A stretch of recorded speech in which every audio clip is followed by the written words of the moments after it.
Yo tout le monde, c'est Aurel, aujourd'hui on se retrouve pour la review de l'épisode 23 de Kimetsu no Yaiba. Si vous l'avez pas vu, lien en description, c'est dispo sur Wakanim comme d'habitude.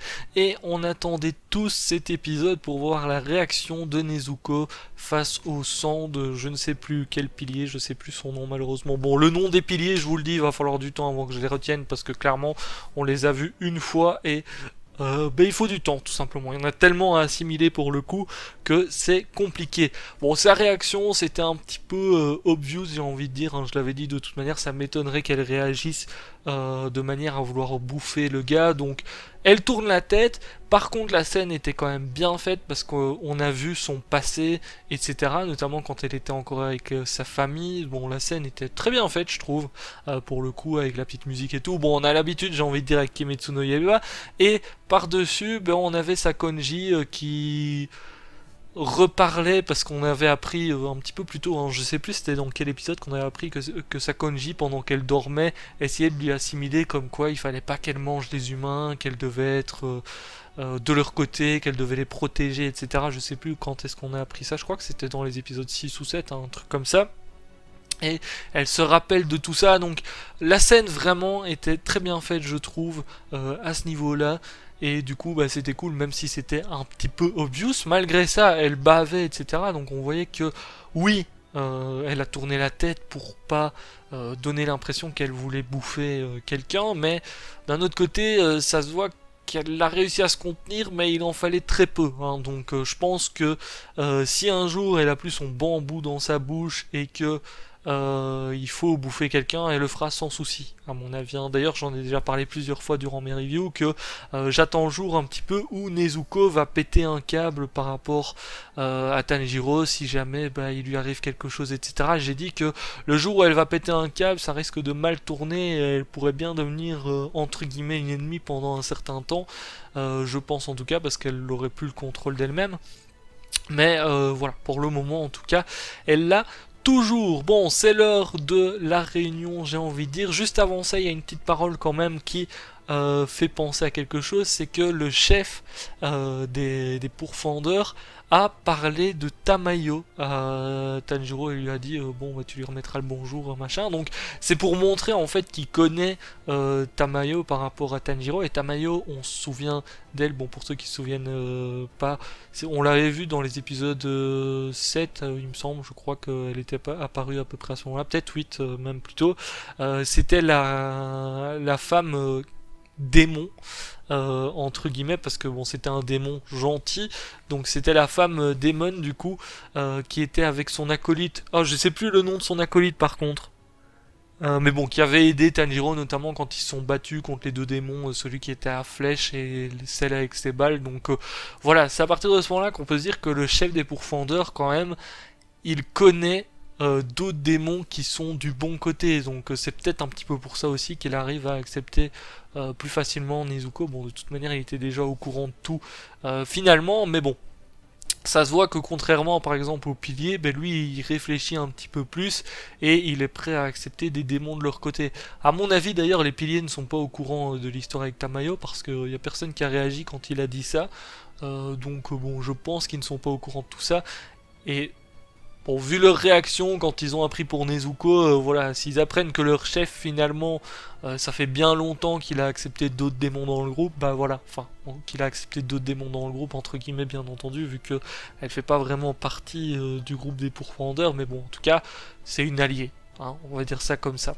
Bon, après, on a des petites scènes où on a les retrouvailles avec Tanjiro, Zenitsu et Inosuke. Bon, on voit un petit peu l'état de chacun. Je vais pas vous le cacher que c'était plus un moment un petit peu en mode rire, etc. Qu'autre chose, notamment par rapport à Inosuke avec sa voix et tout. Il m'a fait trop triper en vrai. Parce que d'habitude, on a eu l'habitude de voir un Inosuke qui gueule tout le temps et tout. Et puis bon, là, il a dû faire un changement de voix par rapport à ses blessures et tout. Et il était en mode dépression, donc c'est vrai que c'était plutôt marrant à ce niveau-là. Bon, Zenitsu, lui, par contre, il est égal à lui-même, j'ai envie de dire, il arrête pas de crier tout le temps finalement. Bon, on a l'habitude de toute manière avec, mais c'était sympa de voir un petit peu ce qu'ils étaient devenus, parce que c'est vrai que on n'avait plus trop de nouvelles depuis qu'ils ont été capturés, et puis ils auraient pu être pris aussi comme des alliés finalement de Nezuko et Tanjiro, donc ça aurait pu mal tourner pour eux, et ils n'ont pas eu de soucis apparemment, donc bon, écoutez, tant mieux j'ai envie de dire par rapport à tout ça. On a ensuite une décision qui est prise par Tanjiro, la décision de devenir plus fort parce qu'il en a marre d'être aidé dans tous les sens. C'est vrai que ça fait un petit temps, il se fait sauver à chaque fois finalement par des gens, que ce soit en combat ou même par rapport aux décisions, j'ai envie de dire, parce que bon, les piliers voulaient quand même sa tête et il a pas su se défendre lui-même, c'est parce qu'il y a Sakonji et tout qui ont fait la lettre, mais sinon c'est vrai que c'est très très compliqué du côté de Tanjiro et du coup il veut devenir plus fort. Bon, c'est un petit peu logique, j'ai envie de dire, faut progresser parce que là on a bien vu qu'il a pas le niveau, même si il a l'air d'évoluer très très vite, suffit de voir au tout début par rapport à maintenant, enfin très très vite entre guillemets parce qu'il a eu quand même quelques temps d'entraînement, l'air de rien, c'est juste que nous on les a vite passés, mais il faut effectivement qu'il évolue pour pouvoir se battre contre les lunes et peut-être même contre Muzan, parce que pour le moment, malheureusement, il sait se battre contre les démons, mais il vaut rien contre une lune. Je pense, en tout cas, il est bien loin de la puissance d'une lune ou d'un pilier, etc. On a la réunion qui se passe. Alors, je m'attendais à des petites révélations par rapport à la réunion ou des petites choses assez intéressantes. Finalement, il y a deux petites choses que j'ai retenues. C'est qu'à un moment donné, on parle du souffle originel, donc bon, c'est très certainement un souffle qui est beaucoup plus puissant que les autres finalement et qui peut apporter beaucoup plus de choses à la personne qui sait l'utiliser. Donc c'était plutôt intéressant de savoir ça et je pense que Tanjiro est finalement destiné à apprendre peut-être ce souffle. C'est souvent comme ça que ça se passe en tout cas, donc bon, ça serait pas étonnant qu'il apprenne peut-être à le maîtriser et ça peut être très très fort pour le coup. Vu comment il maîtrise déjà ses souffles actuels, c'est vrai que il peut devenir très très fort, Tanjiro, parce qu'avec ses réflexions en combat et tout, faut avouer que c'est quand même quelqu'un, t'as pas envie vraiment de tomber contre lui en combat, parce que même s'il est pas très fort par rapport à d'autres, il peut quand même jouer des sales tours, j'ai envie de dire. Et bon, voilà, la réunion par rapport à ça, c'est tout ce qui m'a fortement intrigué. Après, ils ont surtout parlé du fait du recrutement, etc., qu'il y avait beaucoup de pourfendeurs qui malheureusement n'étaient pas très très forts, etc., et ça se voyait qu'ils n'étaient pas destinés au combat. Bon, c'est vrai que quand on voit le massacre qui a eu je sais plus c'est le mont quoi, mais au mont là où ils étaient, tous les pourfendeurs qui étaient pas forcément très très forts qui se sont fait avoir, oui, il y a une différence par rapport à Tanjiro par exemple, qui est au final une nouvelle recrue par rapport à Inosuke et tout, ça se voit que il y a quand même une bonne grosse différence, donc va falloir effectivement qu'ils entraînent un petit peu plus les recrues ou qu'ils les choisissent un petit peu mieux, parce que pour le moment c'est pas vraiment ça, j'ai envie de dire. Si t'as 4 recrues qui sont bonnes sur une bonne dizaine ou voire même plus, c'est vrai que c'est pas hyper encourageant.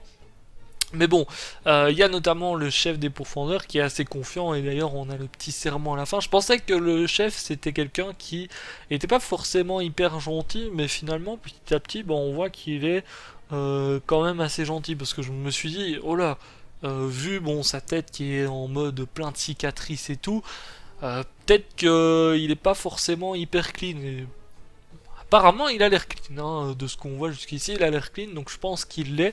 En tout cas, on verra bien. Il a la description de quelqu'un de très clean avec sa voix qui est apaisante et tout, c'est vrai.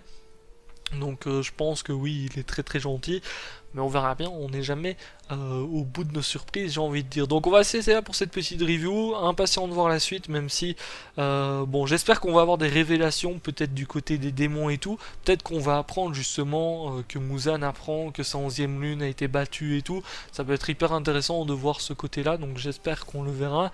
Et puis on va bien voir ce que va faire Tanjiro, du coup, je pense qu'on va passer sur un entraînement ou quelque chose comme ça, parce qu'il a bien vu qu'il n'avait pas le niveau, donc va falloir qu'il s'entraîne un petit peu, et peut-être même qu'il va demander à un pilier de l'entraîner, pourquoi pas demander à Guillou, finalement, vu que Guillou utilise aussi le souffle de l'eau, ça peut être intéressant qu'il se fasse entraîner par Guillou pour le maîtriser encore mieux, ou par quelqu'un d'autre. Il y a peut-être quelqu'un qui contrôle le souffle de feu, et peut-être que Tanjiro va vouloir se diriger vers le souffle de feu, vu qu'il a déjà fait une technique de feu, on ne sait jamais. Sur ce, je vous laisse ça pour cette review, n'hésitez pas à lâcher le petit pouce bleu si ça vous a plu, ciao, ciao.